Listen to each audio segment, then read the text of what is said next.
नमस्कार दोस्तों, मैं हूं आपका कहानी वाला और हाजिर हूं मैं आपके लिए एक नई कहानी लेकर।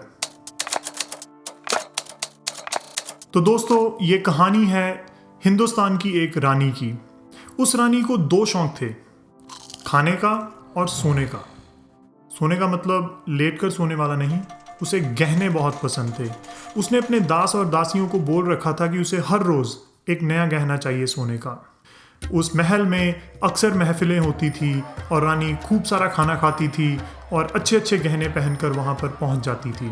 और एक रात वैसे ही एक महफिल थी, उसने खूब सारे गहने पहने हुए थे, उसने खूब सारा खाना खाया और रात को वो सो गई। जब अगले दिन उठी वो, तो एक अलग चीज़ हुई, उसे एक बदबू आने लगी। उसने अपनी दासियों को बुलाया और कहा कि महल की सारी सफाई करो आप, मुझे एक बदबू आ रही है। अब जो दासियां थी वो हैरान हो गई, क्योंकि उन्हें कोई बदबू नहीं आ रही थी। बदबू सिर्फ रानी को आ रही थी। अब दासियां जो थी वो रानी को ये तो नहीं कह सकती थी कि उन्हें कोई बदबू नहीं आ रही। उन्होंने सफाई करनी शुरू कर दी, उन्होंने अच्छी तरह से महल की सफाई की, लेकिन जो रानी थी उसको फिर भी बदबू आ रही थी। तो उसने कहा, तुम लोगों ने अच्छी तरह से सफाई नहीं की, दोबारा फिर सफाई करो। तो उन्होंने फिर से सफाई की।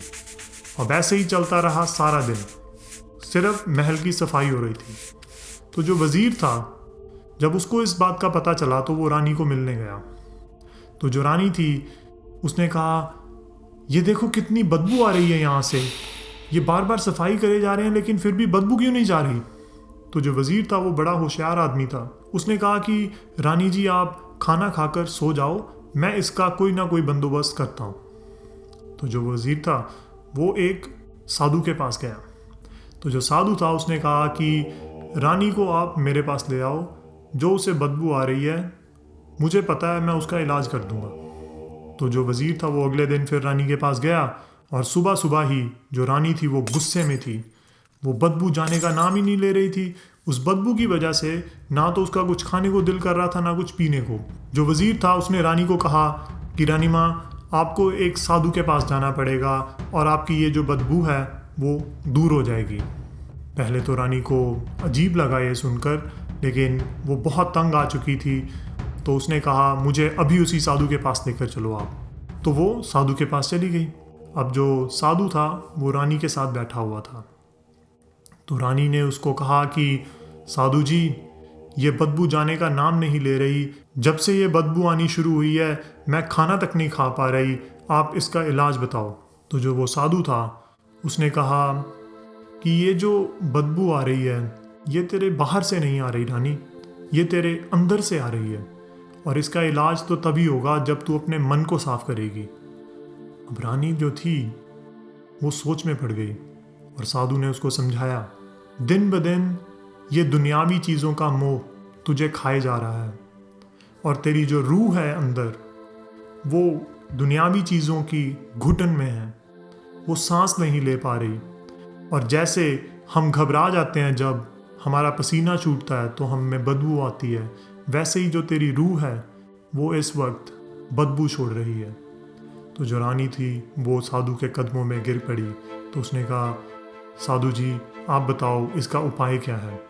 तो साधु ने कहा, इसका एक ही उपाय है, तू अब लेने की बजाय लोगों को देना शुरू कर दे।